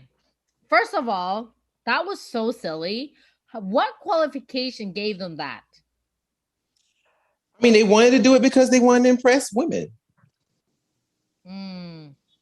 That was their thing. They were like, oh, we want to impress chicks. Let's become junior police officers. I mean, women love men in uniforms. It didn't really work out for them, I'm sorry to say. I mean, nothing. Did it not? No. Because they got kind of far with it. It lasted, what, like two seasons? Well, yeah, two. Yeah, I mean, yeah, I guess. I mean, what I mean is, like, I don't know. I just feel like they were just there. They didn't really do much. They didn't really do their job, whatever that means. I mean, they were terrible. I mean, I never expected them to be good at it because that wasn't really Bulk and Skull's, like, at least not at that point. It wasn't really their character trajectory. I didn't have any problems with it. It was something new for them. They stopped caring about who the Rangers were, and then they also stopped being mean to them. One of my favorite things about that episode actually was the Rangers supporting them when they became when they got into the academy. Well, I guess when they graduated the academy. Yeah, when they graduated.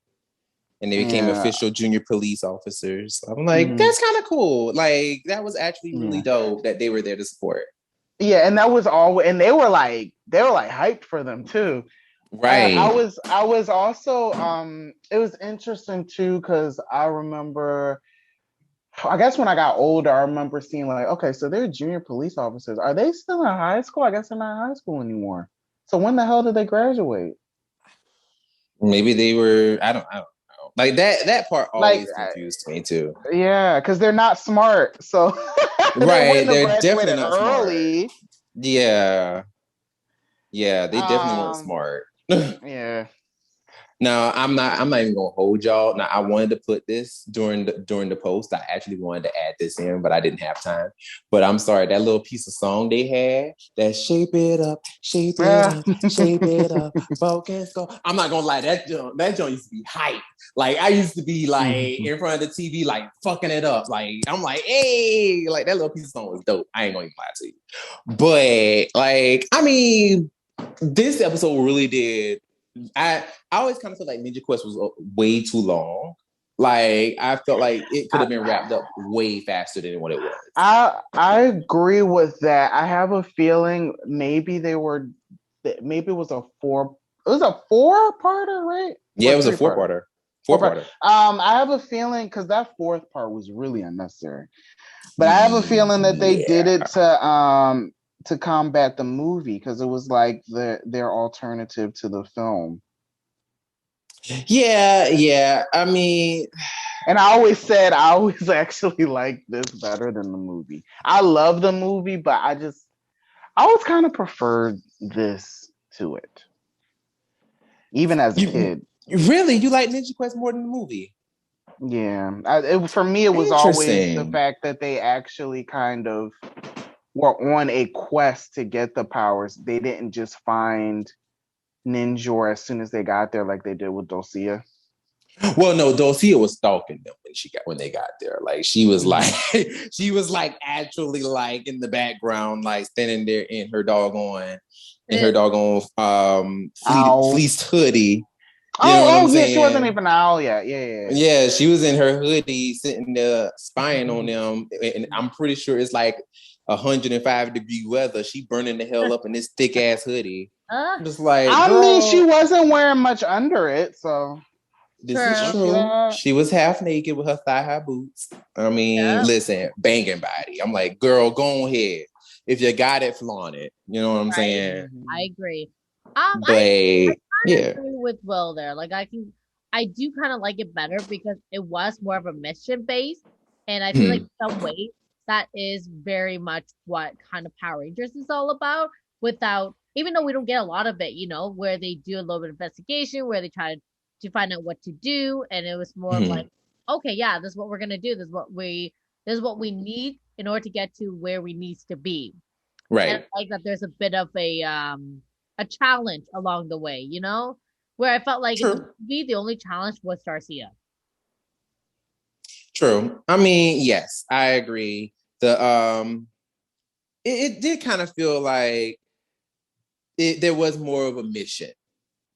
Like, you know, it did kind of feel like it was more of a mission in the TV show. I don't know. I guess for me, the TV show, it felt like it lacked something from me, and maybe it did, maybe it didn't. I don't know, but it always just kind of felt like the movie had something. There was something there with the movie. Some kind of budget. Good point. It visually looked different. That was probably something that was totally different. I remember like in the movie, you know, they met Dulcia. She kind of read them a little bit, and then she told them hoes to leave. Save it all by mentioning Zordon. She mentioned Zordon, and then that's once Aisha was like the MVP of that movie, and then that was what got her to help them. Aisha was always Aisha was the backbone of that team. I don't care what nobody said. Yeah. So I don't know. I just I really like that that opener for I felt like that should have been the opener for season 3, but obviously something else was. Yes, I feel I feel like that multi-parter should not be named. But I mean, listen, A Friend in Need was the perfect setup for Masked Rider, which featured one of the best characters of all time, Furbus. Furbus? Yes. I don't care what nobody says. Furbus is one of the best characters of all time. And do not quote me. You know, do not try to come for me because I will read you. Anywho, but no, and also to Ninja Quest feature one of my favorite scenes. Aisha once again being the MVP, grabbing that Tango Warrior and throwing it back. Was like, back off, all in his face, like, yeah. Like, yeah, that's what I'm talking about, Aisha. You better go off on that bird. She was like, yeah, back up, get out my face. But yeah. So I guess like the next little piece of episode we got Alien Rangers. Rangers, which is some BS. That's season 3. Yeah, I mean, it is season 3, that. but yeah, it felt like a sub-season in a way, even though it was part of season 3. It felt like it was kind of like a in-between kind of thing, where it was kind of like a spin-off kind of thing. I don't really know what they were trying to do with that, because I feel like season 3 officially ends during Ranger in Reverse. Like, I feel like that's when season 3 officially ends. But not officially. Let me change that. Technically, it doesn't end. But I feel like official. Yeah, you're right. Part, officially. Yeah. I never understood why they did it like that. Like, for me, I always include Alien Rangers as season 3, and then of course the last episode of that would be the last episode of Mighty Morphin Power Rangers, because it wraps everything up. But they don't do it that way for whatever reason. They don't do it that way. And it's weird, because it's like, and I guess it's because like we had a whole different set of Rangers, and then they actually changed the title card. Because this is not Mighty Morphin Power Rangers anymore. It's like Mighty Morphin Alien Rangers. They even changed the theme song. Alien Rangers. Yeah. It's like they even changed that. So it's like, it feels like a totally different show. And it's like, even though it's a part of season 3, it's supposed to be this own thing. It's confusing. I don't know.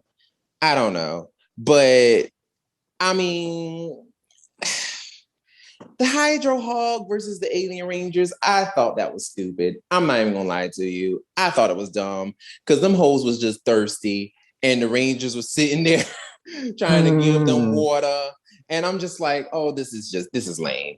The best part of the 2-parter was literally the bit with Aisha and Tanya, and Aisha learning about her, her great aunt Ashala, which ended up turning out to be like, her actually meeting her, and then Ashala being like, I'll give you this crystal, but you got to stay here. And I'm like, now Ashala, what kind of mess is that? Like, this girl don't even belong here technically. And you telling this girl, oh yeah, I'll give this to you, but you got to stay. It's like, and I mean, we know, of course, behind the scenes what really happened, but it's like, really?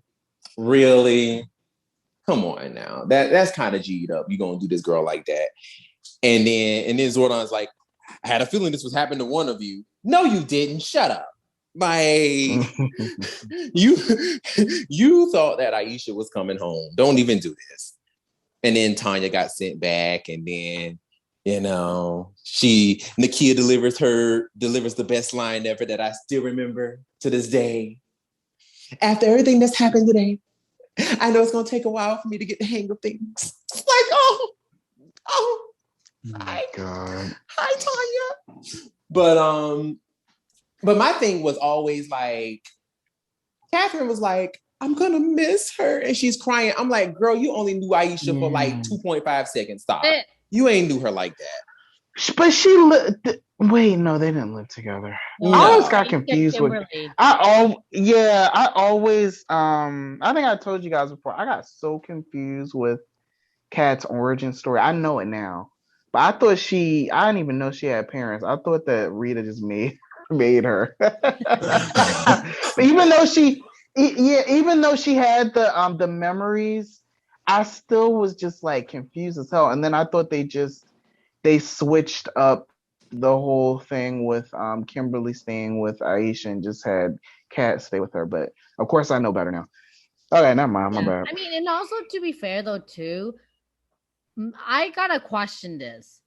What? Why did her parents not wonder where the heck their daughter went? Come on, when she was working for Rita? Good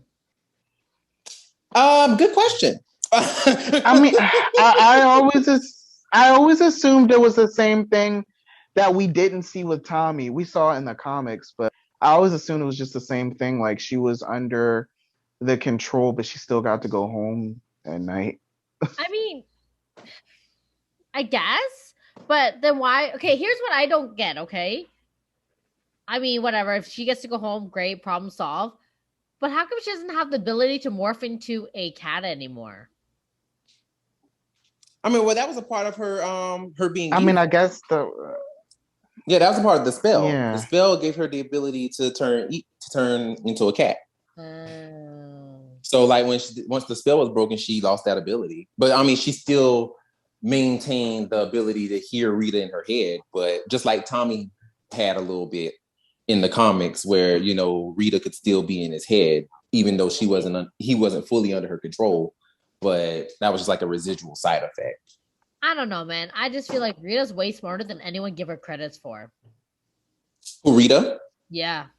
Oh, well, yes. Rita did some very smart things, but also at the same time, I also felt like Rita, like Zed, just when it came time to actually like showcase the strengths, it was like she always fell flat. Like Rita never really did anything when you think about it. Like she cast spells, right? But that was really the extent of what Rita could do, which kind of like, to me, if you want to think about like levels of like power when it comes to like, oh yeah, like this person is like, what villain is the strongest, I would not put Rita up there. I really wouldn't.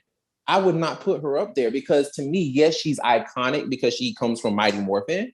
But when you really think about the gimmick, like seriously, when you think about the gamut of like Rita's ability and the extent of her power, it's like Rita just cast some decent spells and that was it. I randomly just thought of them on the Island of Illusion, and then a giant Rita just started shaking up the whole island. That was so funny. It looks weird. Do you remember that part that? looked really weird. Yes. Yes. She's like standing there and she's like, and she's like shaking over there. Like, you creep. But yeah. But yeah, Holiday Afternoon definitely left us with the best cliffhanger of all time. The command center being destroyed and everybody's sitting there looking like, what the fuck? Like, what the hell? Yeah. And that was another one of another win for Rita and Zed this time. And it looked like they really did that this time. They destroyed the power coins, the Rangers were powerless. They stole the Zeo crystal and they blew up the command center. I believe the last image for Mighty Morphin or Alien Rangers,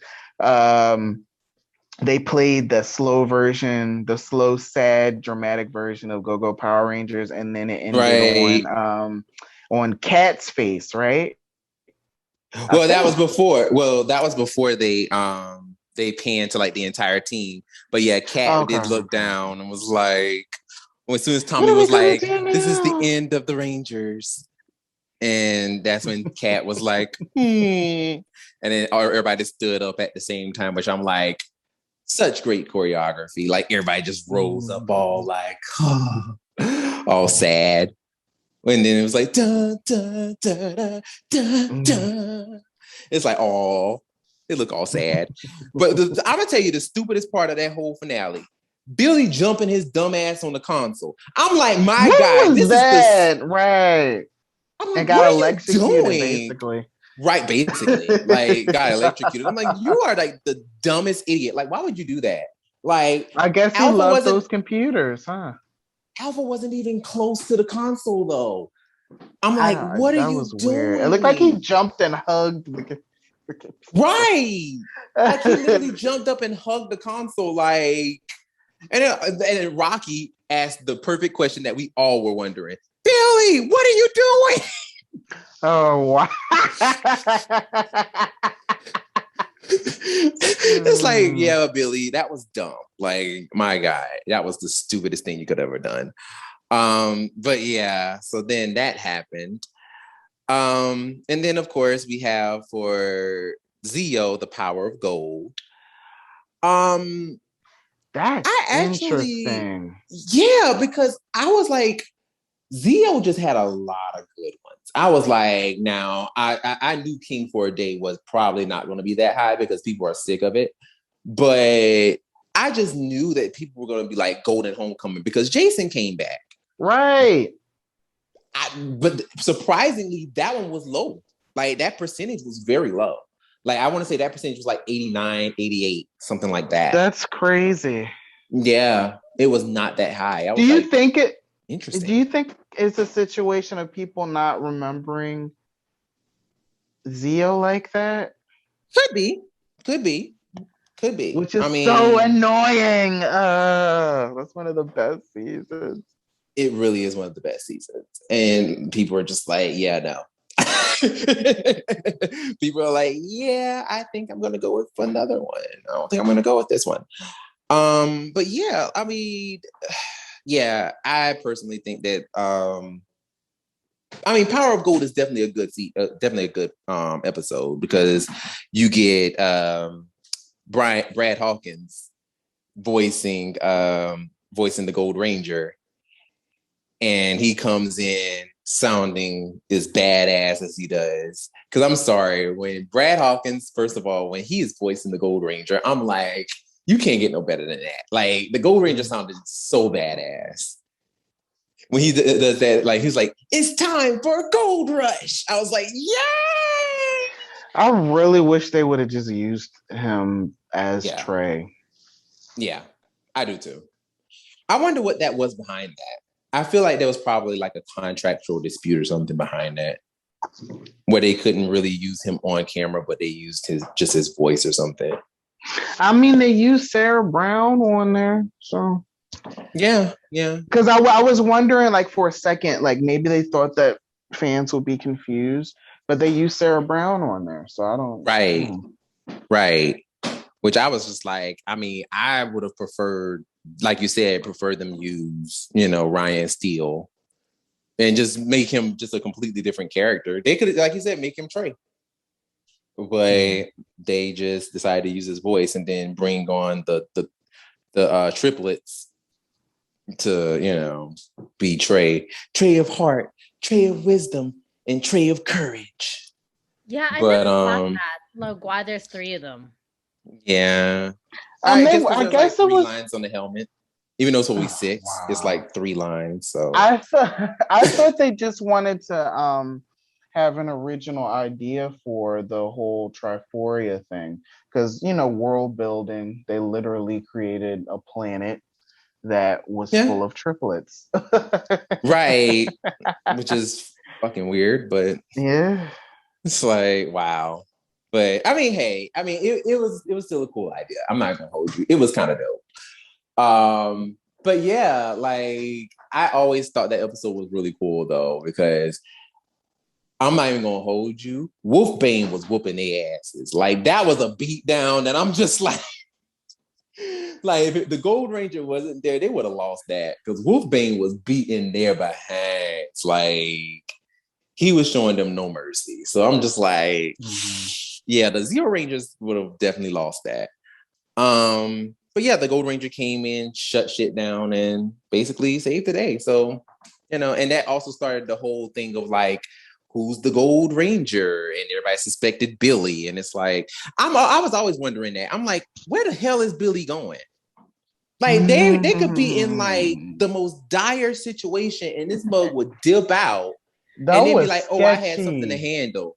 That was really sketchy. And then the fact that he didn't tell them where they were going, which it wasn't none of their business, but it was sketchy to Well, I mean, if he's supposed to be their tech advisor. It is their business because this is the end of the world we're talking about. This is like life or death situation. So I'm sorry, but if you can go take a shit, I think that could wait. I'm saying I gotta agree with Lena. I'm like, yo, like my guy, high key, like you talking about I had something to take care of. My guy, like we literally are getting our asses beat. Like I need you to be on deck. Like where are you going? Did they get any new? They didn't. Yeah, did they get any new weapons from him after that, or did he already give them everything? Yeah, so maybe the whole theory about him working on the turbo powers, maybe that's what he was doing. That's what I think it was. Yeah, and honestly, I feel like I still say to this day that should have been the storyline for Turbo. I still say that should have been the storyline. I feel like what really should have honestly happened with this whole situation, because I mean, it kind of felt like that's what they were doing.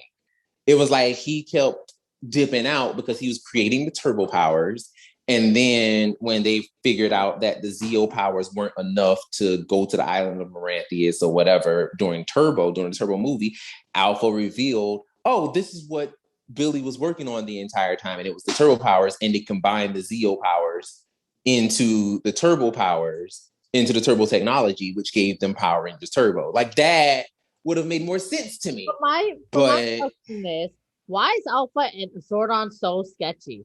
Remember when they wouldn't tell the Rangers they were working on the powers for Tommy? Because, you know, he's ever so special that we need to create this for Tommy, but whatever. Like, why is so sketchy? Like, I thought the whole idea of them being a team is that they have to be somewhat honest with each other. Well, I mean, his reasoning behind that was he didn't want to, you know, alert Zed.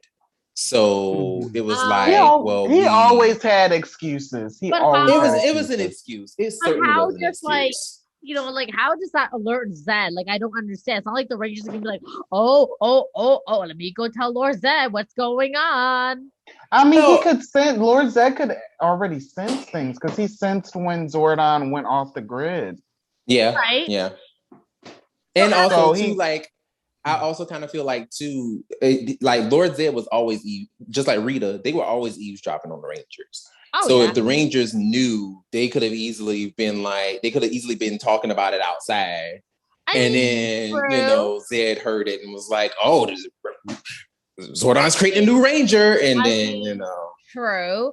I mean, that goes to show that, like, if that is the case, they should have had a code. You don't talk about Ranger stuff outside of the center. I don't know. I'm just saying. They should have been more clear on the rules, but they weren't. So that was their fault. Well, yeah, that's definitely the show's fault. I mean, definitely, I do feel like, I mean, if we know that Lord Zed and Rita are like eavesdropping on us every 5 minutes, it's like, don't say anything outside pertaining to Ranger business. But of course, they never actually followed that because the Rangers did it all the time. Right. So, like, don't go with the whole like secret identity thing. It's like, okay, I get that you don't want people to know, but again, Rita and Lord Zed could have easily exposed you like at any given moment. Yeah, always. They always could have exposed them, but I mean, they just never did. Which I always felt that was weird too. I'm like, why didn't y'all tell anybody that these kids were the Rangers? But like, that's what I don't get. Like, I don't know, drop in on them when they're at school. Like, I don't know, send a monster in. Like, I just felt like they could have done so many things. And the only biggest thing that they came close to exposing the Rangers was when Tommy was like, I know who you are, Pink Ranger. Right. That is kind of how he did it too. Well, Pink Ranger. It's like, oh. It's like, okay. Right? Weirdo. Right? Like, okay. Like, I feel like that was the most they came close to exposing them. And you could see on Kimberly's face at that point, she was like panicking. She was like, don't say what I think you're gonna say. Oh no, you said it. I was like, God damn it. Right? Like, you know what to do after. She's like, okay. It was like, oh, he just like called me out. Oh my God. But I don't know, like I felt like that would have been, like, in all fairness, like, obviously Rangers have to win.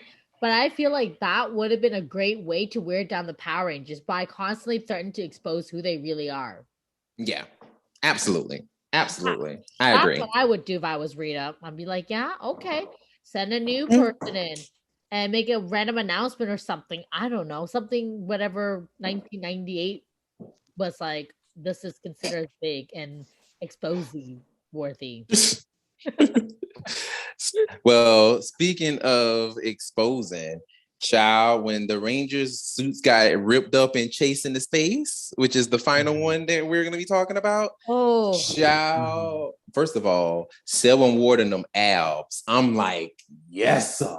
Like, as a child, first of all, as a child, I'm not even gonna hold you. Like, I always thought TJ was like my first male crush. Like, I was just like every time TJ came on the screen, I was just like, no, like, just this man. And then like when his suit got ripped, and then like I was just like, oh my God. Look, his abs. Oh my god. He's all covered in dirt. Oh my god. No, for me, oh my god, for me it was definitely the introduction of Andros. I was like, oh, hello there. Oh my gosh. How Girl, I can't. I cannot with you. I mean, I didn't like anybody leading up to that point. I thought Tommy was cute, but then obviously when he was like dating Kim and it was all evil, it was like, I know who you are, Pink Ranger. I was like, yeah, I'm over you. Oh, damn. Right? Oh my god. Wow. Then, you know, Andros came and I was like, whoa.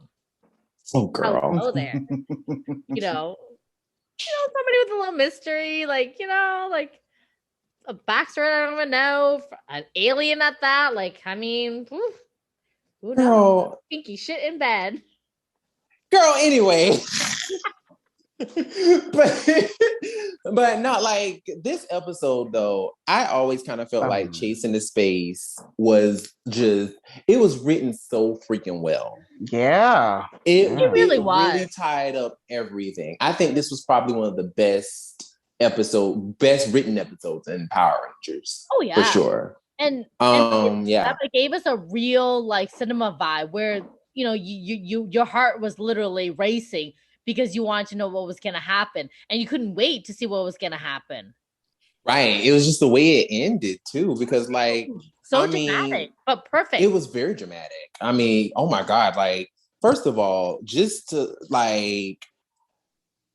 The Rangers basically lost everything. Like, it was just one of those situations where it was just like, you knew it was over.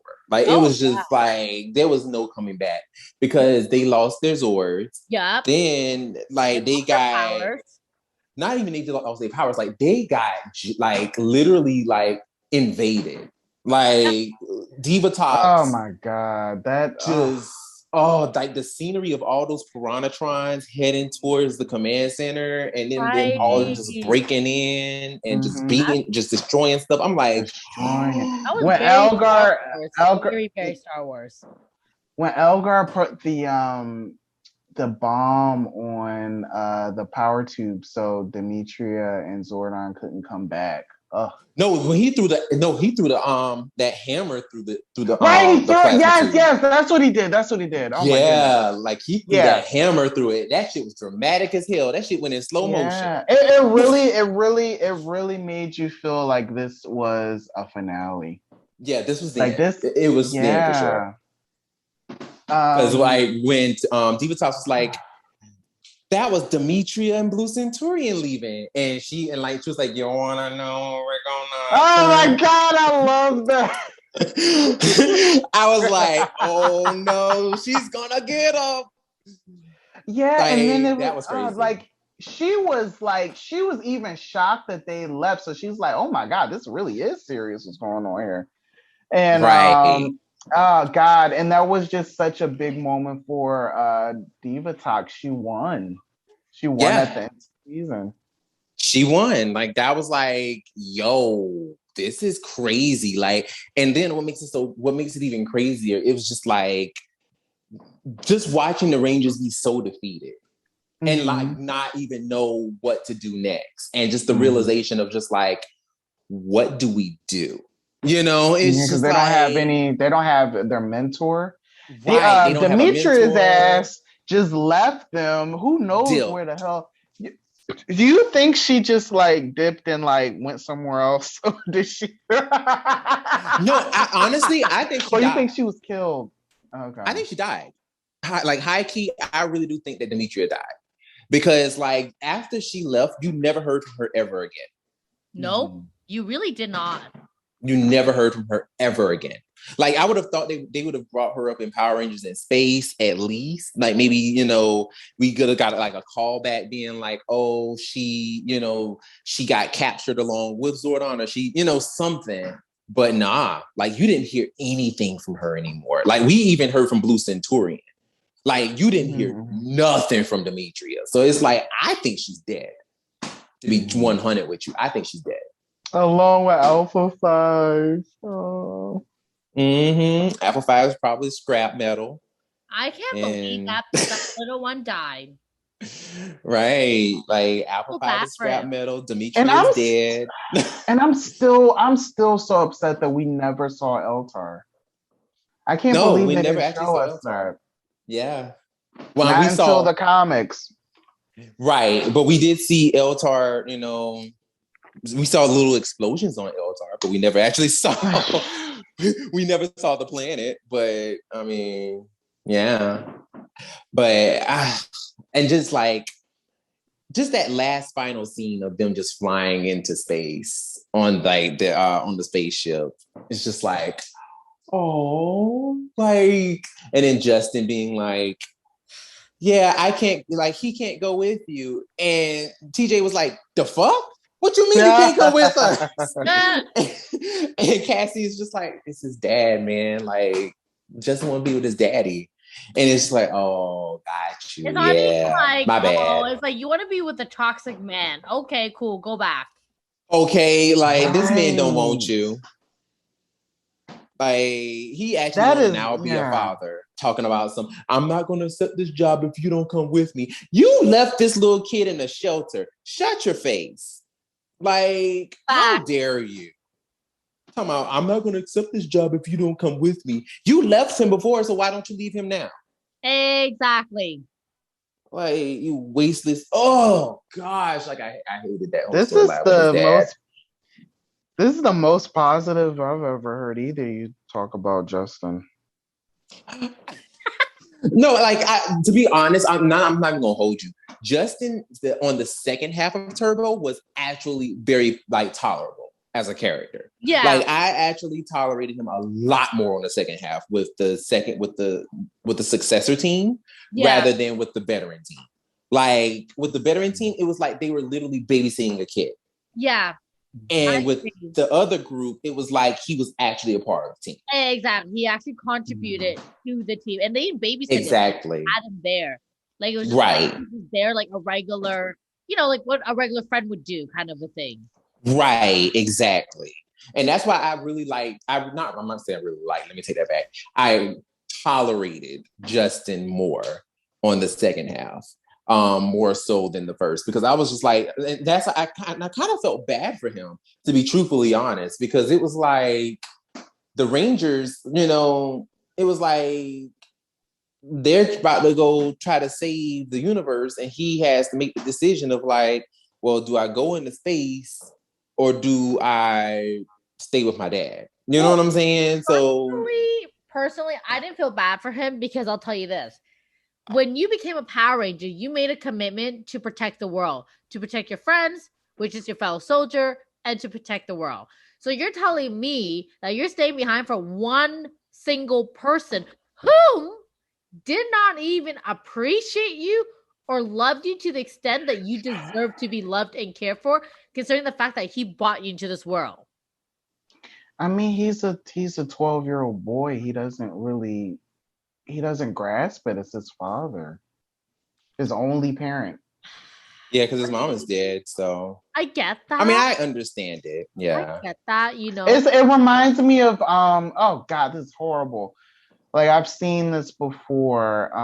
Like even an abused child, they'll get hurt by their abusive parent and then still walk right back to them because that's their parent. They don't have anybody else. Of course, and I get that. I absolutely get that. Decide whether I stick with one single person or save the rest of the world.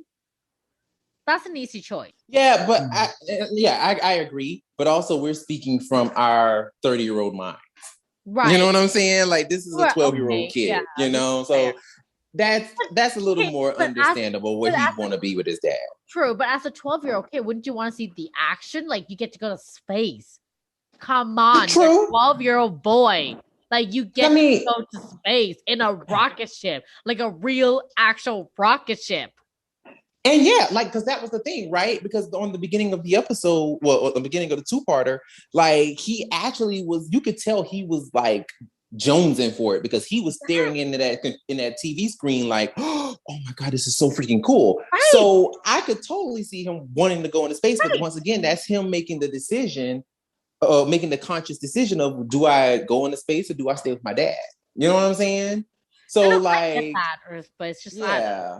So it's just kind of like I do kind of feel like as a kid, if I'm gonna think about it in like my kid's mind's eye, I guess for me, I have to agree with Justin in the sense of I would want to be with my parents. Oh no, especially if I hadn't like and granted, dad was terrible.